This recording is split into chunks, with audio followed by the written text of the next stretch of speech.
Uganda hosts the largest refugee population in Africa, currently providing a safe haven to more than 1.6 million refugees from the region, including South Sudan, DRC, and Burundi. In partnership with the Government of Uganda, EU support to the national refugee response is crucial to providing life-saving humanitarian assistance as well as longer-term development support. Since 2016, the EU has committed over 540 million euros to support the refugee response in a number of sectors, benefiting both refugees and host communities across West Nile and Southwest Uganda.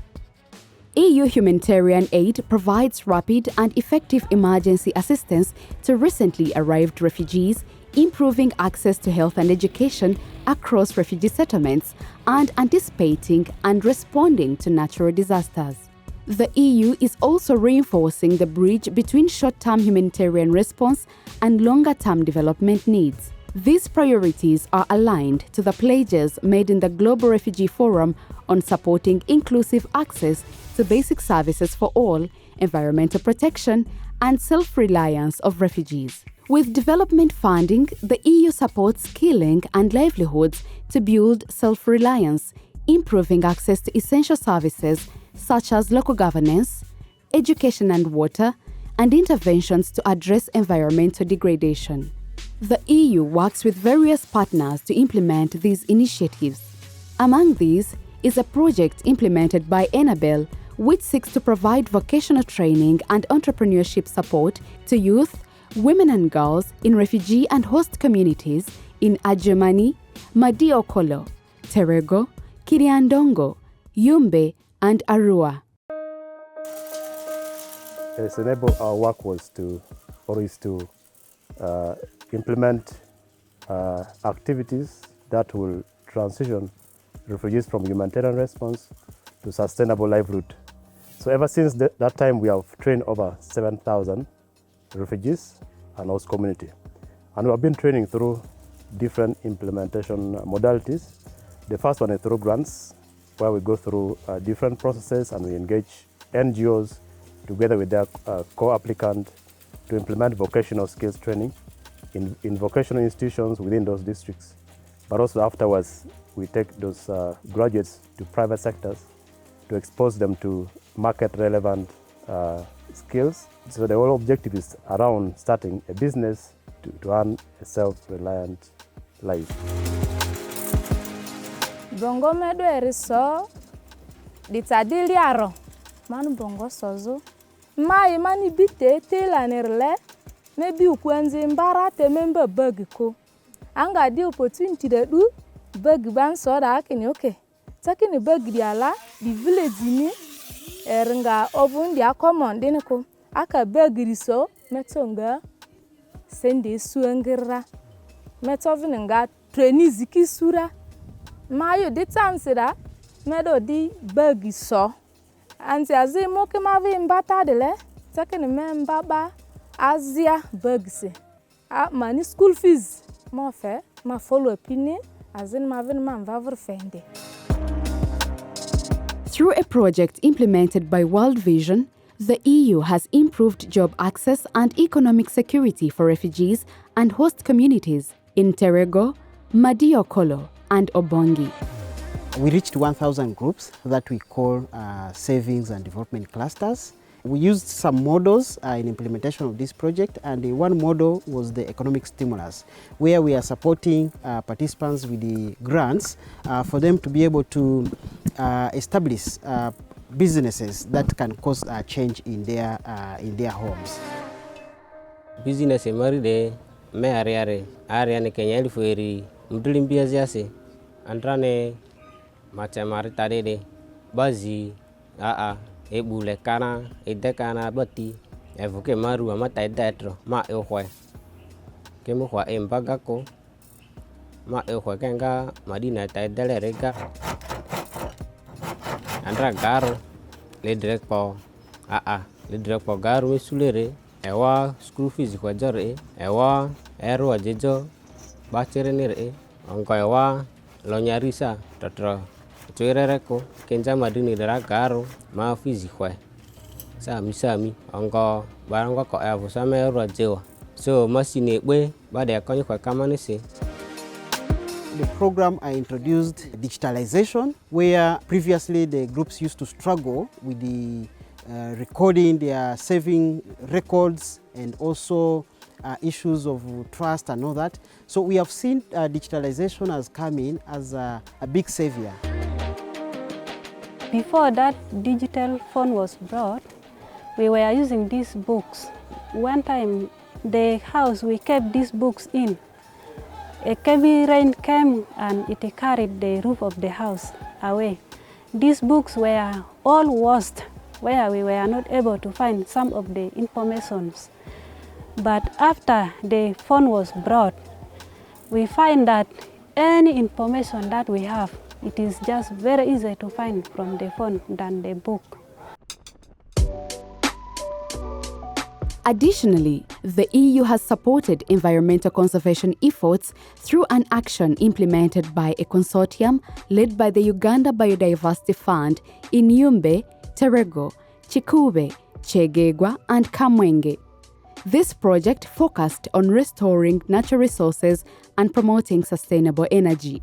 The project has also promoted a lot of interventions in agroforestry and sustainable land management, where farmers, communities gather on these demo sites to see the different technologies and practices that have been done, and they go ahead to do them in their communities. This area was very bare, without trees.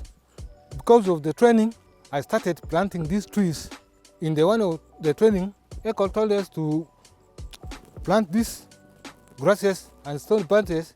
That is why I plant this lemon grass to stop soil erosion. Really, it is now stopping it.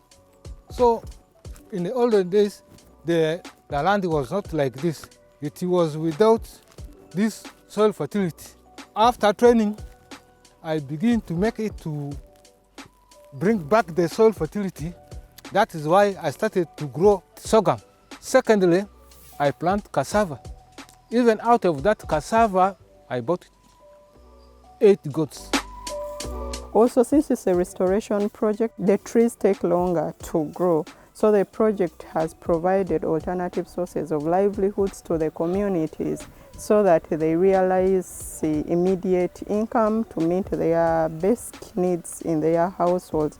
So the project has given beehives to these communities, both in the refugee and host. About 900 beehives have been given in West Nile region, and already farmers are already selling honey from these beehives. These honeys, they have changed our community. One, when we produce honey, we sold it and they will bring income, and we also benefit for chewing, also for food. The project also built capacity in tree nursery establishment and management to sustainably produce quality planting materials. They also give this gravelia for us. In the future, if we protect it good, it will assist us for bringing income from the timber also.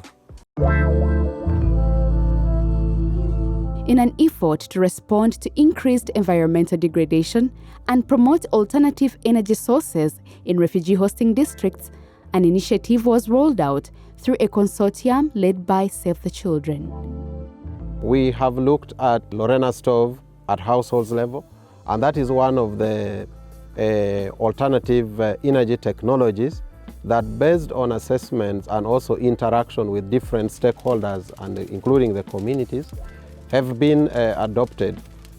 And we have realized that between 30 to 50% of kilograms of firewood is saved while you're using the improved cook stoves. But also to complement that, you've also seen the Wonder Bag, some call it fireless baskets. That also plays a complementary role to finish the cooking process of the Lorena stove.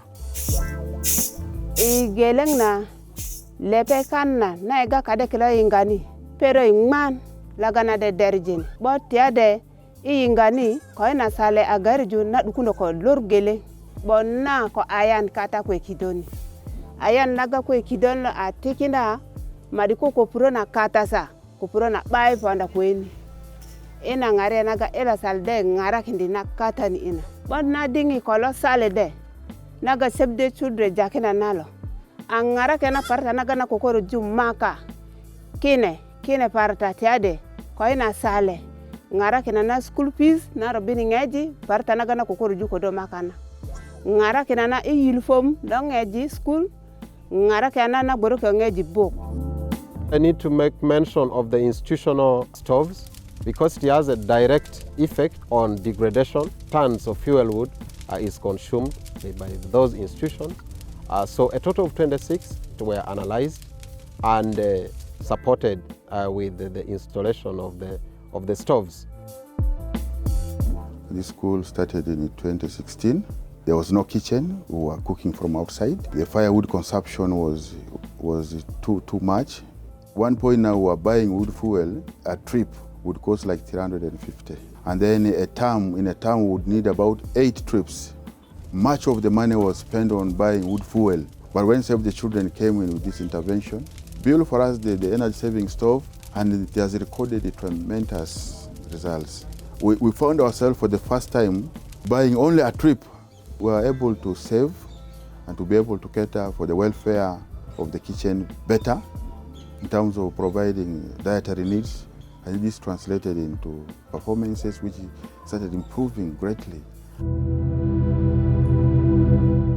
As we commemorate World Refugee Day, we stand in solidarity with refugees, recognizing their contribution to Uganda despite the challenges they face, finding a new home away from home in the welcoming communities of Uganda.